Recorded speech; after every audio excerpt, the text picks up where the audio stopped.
ડેડિયાપાડાના ધારાસભ્ય ચૈતર વસાવા વડોદરા સેન્ટ્રલ જેલમાં બંધ છે. તેમની મુશ્કેલીઓ વધી છે. બીજી તરફ તેમના સમર્થકો રોડ રસ્તા પર ઉતરીને તેમના પોસ્ટરો દર્શાવીને વિરોધ નોંધાવી રહ્યા છે.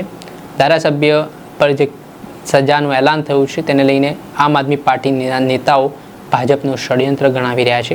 ત્યારે આ મામલે શું કહી રહ્યા છે ભરૂચના પાટીદાર આમ આદમી પાર્ટીના નેતા પિયુષ પટેલ, તેમને સાંભળો.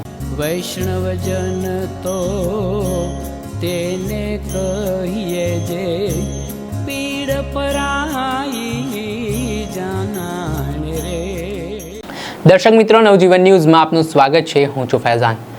આદિવાસી વિસ્તારના લોકપ્રિય ધારાસભ્ય તરીકે જેમની ઓળખ હતી એવા ધારાસભ્ય ચૈતર વસાવા, જેઓ અગાઉ પણ જેલવાસ ભોગવી ચૂક્યા છે ને તેમની સામે ટોટલ 20થી વધારે ગુના નોંધાયેલા છે ને 2023માં વનકર્મીને મારવાના કેસમાં તેમની સામે ફરિયાદ થઈ હતી ને તે બાબતમાં નર્મદા સેશન કોર્ટે તેમને 7 વર્ષની સજા ફટકારી છે.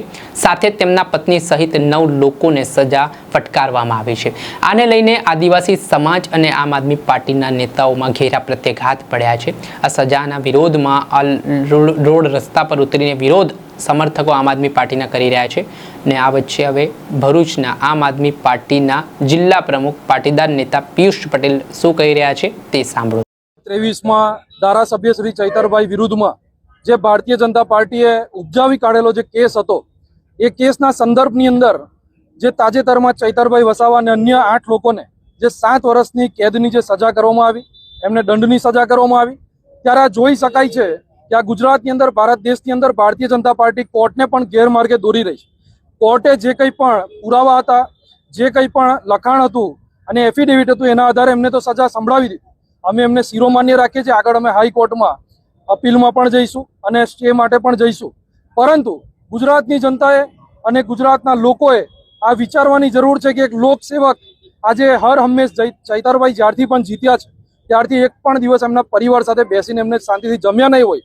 પરંતુ ભારતીય જનતા પાર્ટી વારંવાર એમને જેલમાં કેવી રીતે પુરાય, એમનું ધારાસભ્ય પદ કેવી રીતે રદ થાય, એવા સતત એ લોકો કાવતરા કરતા આવ્યા છે. એનાથી આજે ગુજરાતની જનતા આ ભારતીય જનતા પાર્ટીને ઓળખી ગઈ છે. અમે આશા રાખીએ છીએ કે આગામી દિવસોની અંદર આ અત્યાચારો બંધ થાય. જો અત્યાચારો બંધ નહીં થાય અને ચૈતરભાઈ જો વહેલી તકે છૂટે નહીં, જો સરકાર આવી રીતે ગેરમાર્ગે દોડતી રહેશે, કોર્ટોને ગેરમાર્ગે દોડતી રહેશે, તો અન્યાય માટે જનતા જશે તો જશે ક્યાં આગળ. અને આમ આદમી પાર્ટી આજે સમગ્ર ગુજરાતની અંદર જે માર્ચ પદયાત્રાનું જે આયોજન કર્યું હતું એના જ ભાગરૂપે આજે ભરૂચમાં પણ ભરૂચ જિલ્લાનો પ્રોગ્રામ આજે કરવામાં આવ્યો છે. અમે અહીંયાથી પરમિશન લઈને પ્રોગ્રામ કરવા માંગીએ છીએ, પરંતુ પોલીસ દ્વારા પણ અમને પરમિશન આપવામાં નથી આવી. એટલે કે આ ભારતીય જનતા પાર્ટી પોલીસને પણ એમના સકંજામાં રાખી રહી હોય એવી રીતનું દેખાઈ રહ્યું છે.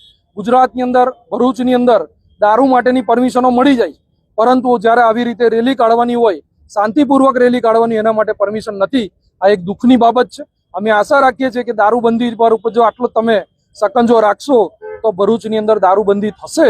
પરંતુ એવું નહીં થઈ શકે, કારણ કે ભારતીય જનતા પાર્ટી પાસે એટલા પૈસા નથી, સરકારો પાસે એટલા પૈસા નથી કે પોલીસના એ લોકો પગારો પણ કાઢી શકે, કારણ કે એમને એમના પોતાના કમલોમાં બનાવવામાં એ લોકો બિઝી છે. એટલે અમે વહેલી તકે ચૈતરભાઈ બહાર આવે એવા સતત અમારા સૌના પ્રયત્ન છે. અસ્તુ. ભારત માતા કી જય. આપણે સાંભળ્યા હતા પાટીદાર નેતા પિયુષ પટેલ. હાલ તેમનું નિવેદન સામે આવ્યું છે. તેમણે કહ્યું કે ચૈતર વસાવા જળ જંગલ જમીન માટે આદિવાસી સમાજનો અવાજ બને છે, બેબાકતાથી લડે છે, એટલે ક્યાંક ને ક્યાંક સરકારના પેટમાં ખૂંચે છે. એટલે ષડયંત્રના ભાગરૂપે તેમને ફસાવવામાં આવ્યા. જે રીતે પિયુષ પટેલે પોતાનો આક્રોશ વ્યક્ત કર્યો છે તેના કારણે રાજકારણ ગરમાયું છે. દર્શક મિત્રો, આવા જ વિડીયો જોવા માટે, પડે પડના અપડેટો જોવા માટે તમારી નવજીવન ન્યૂઝ જોતા રહો. લાઇક કરો, શેર.